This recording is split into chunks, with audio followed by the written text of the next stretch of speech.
This video is for you guys who want to put a Magwell onto your Staccato C2.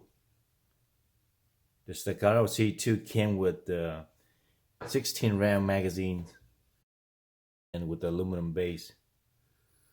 So if you install the Magwell onto the Staccato C2, it won't fit right. Actually, it doesn't fit at all.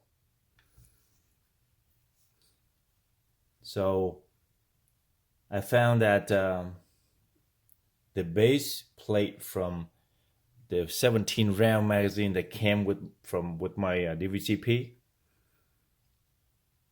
it'll fit just right with the 16 round magazine. So what I did, I installed this 17 round magazine base plate onto the 16 round magazine.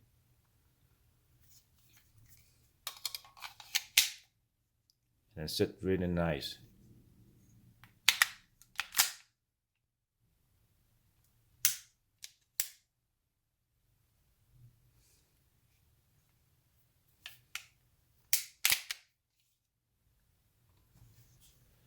Hopefully this video will give you information regarding the Magwell and the magazine base plate.